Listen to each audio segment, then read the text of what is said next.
This month, we celebrate the anniversary of our nation declaring its independence from Great Britain in 1776. For 6 years, patriots fought to hold on to that independence in famed battles like Bunker Hill and Saratoga.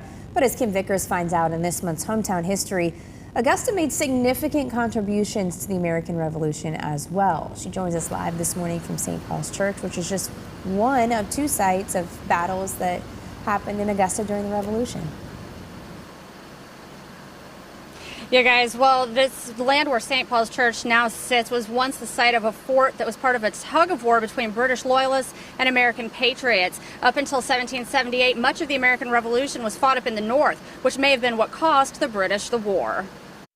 When the Revolutionary War began in 1775, the British kind of ignored the South for the first several years. Steve Roush is an historian who focuses on battles in the CSRA. He tells me that in May of 1780, the British captured Charleston and sent troops across South Carolina and along the Savannah River.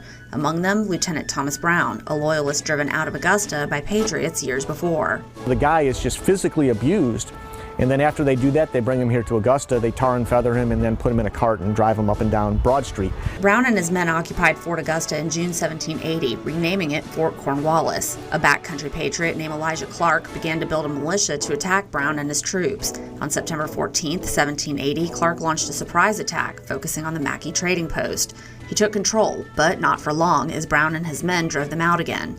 For 3 days, the Patriots laid siege on the White House with Brown and his men trapped inside. They were running out of food and water, so Brown took drastic measures to keep them all alive. Thomas Brown has been shot through both legs.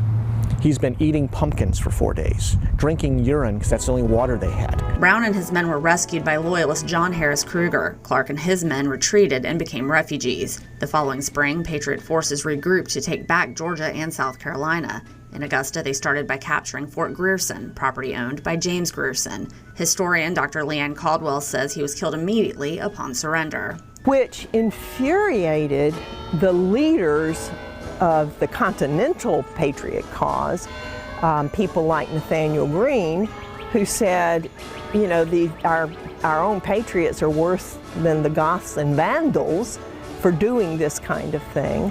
After 6 days of fighting, Brown realized he could not win against the Patriot strategy. On the morning of June 4th, he knew he had to surrender, but he would do it on his own terms.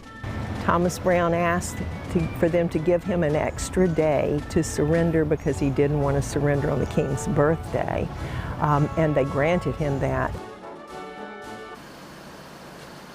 Now, for more on the history of those two sieges of Augusta, including the origins of a beloved local ghost story, just head on over to WJBF.com. And that's just part of your hometown history. Live in Augusta, Kim Vickers, WJBF News Channel 6.